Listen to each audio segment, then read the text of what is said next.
تو نبی کریم علیہ السلام کے تمام صحابہ کرام میں سے 10 صحابہ ایسے ہیں جن کو دنیا کے اندر نام لے کر نبی پاک علیہ السلام نے جنت کی بشارت ارشاد فرمائی تھی، اور ان کو شریعت کی اصطلاح میں کہتے ہیں عشرہ مبشرہ۔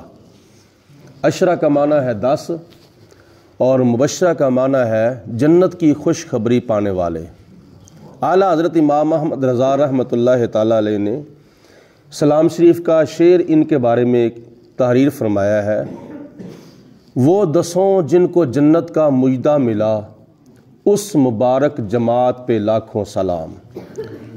ان میں سے سب سے پہلے جس شخصیت کا نبی پاک علیہ السلام نے ذکر خیر فرمایا ہے وہ کون ہے؟ جیسا کہ حدیث پاک کے یہ الفاظ ہیں، ابو بکر فی الجنہ، عمر فی الجنہ، عثمان فی الجنہ، علی فی الجنہ، طلحہ فی الجنہ، زبیر فی الجنہ، سعد فی الجنہ، سعید فی الجنہ، ابو عبیدہ فی الجنہ، عبد الرحمن بن عوف فی الجنہ۔ یہ 10 صحابہ کرام ہیں جن کو نبی پاک علیہ السلام نے دنیا کے اندر جنت کی بشارتیں عطا فرمائی تھیں۔ ان 10 میں سے جس کا سب سے پہلے نبی پاک علیہ السلام نے ذکر فرمایا وہ ہے حضرت سیدنا ابو بکر صدیق رضی اللہ تعالیٰ عنہ۔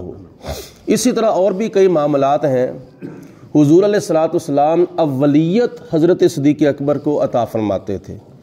اس کی وجہ یہ ہے کہ ساری امت میں سے سب سے پہلے جس نے حضور کا کلمہ پڑھا تھا وہ حضرت سیدنا صدیق اکبر ہیں۔ سب سے پہلے حضور کے امتی، سب سے پہلے حضور کے صحابی، اور نبی پاک علیہ السلام کے بعد جن کا سب سے زیادہ مقام ہے وہ حضرت سیدنا صدیق اکبر رضی اللہ تعالیٰ عنہ ہیں۔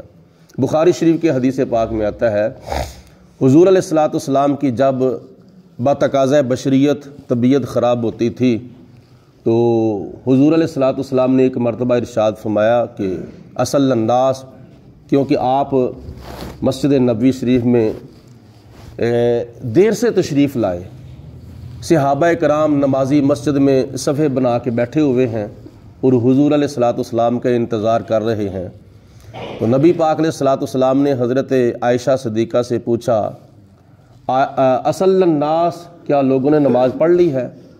عرض کی یا رسول اللہ نہیں۔ دوسری مرتبہ پھر فرمایا، تیسری مرتبہ پھر فرمایا، یا رسول اللہ ابھی نماز لوگوں نے نہیں پڑھی۔ تو حضور علیہ السلام نے فرمایا، مرو ابا بکرن فلیصلی بالناس، اے عائشہ اپنے باپ حضرت ابو بکر صدیق کو میری طرف سے کہہ دو کہ وہ میرے مصلی پر کھڑے ہو کر لوگوں کو نماز پڑھا دیں۔ اس وقت بھی نبی پاک علیہ السلام نے جناب صدیق اکبر کو ترجیح دی تھی، یعنی نبی پاک علیہ السلام کی جب طبیعت خراب ہوتی تھی آپ جناب صدیق اکبر کو حکم فرماتے تھے کہ میرے مصلی پر کھڑے ہو کر نماز پڑھائیں۔ اور پھر روایات میں آتا ہے کہ 17 نمازیں حضور علیہ السلام کی ظاہری حیات میں جناب صدیق اکبر نے پڑھائیں۔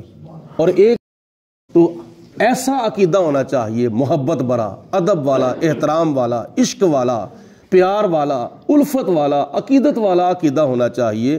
جس عقیدے کے اندر حضور کی محبت نہیں اور اللہ کے پیاروں کا پیار نہیں وہ بھی کوئی عقیدہ ہے؟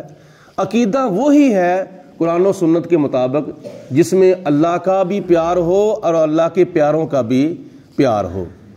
تو یہ جناب صدیق اکبر رضی اللہ تعالی عنہ کی کئی اولیات ہیں کہ نبی پاک علیہ السلام نے کئی معاملات میں جناب صدیق اکبر کو ترجیح دی تھی۔ صحابہ کرام باقی بھی تھے، بڑی بڑی شالوں والے صحابہ کرام، بڑی بڑی خصوصیات والے، بڑی بڑی خوبیوں والے صحابہ کرام بھی تھے، لیکن جتنی وفائیں حضرت صدیق اکبر نے نبی پاک علیہ السلام سے کی ہیں تو وہ وفائیں بھی جناب صدیق اکبر کی بے مثل و بے مثال ہیں۔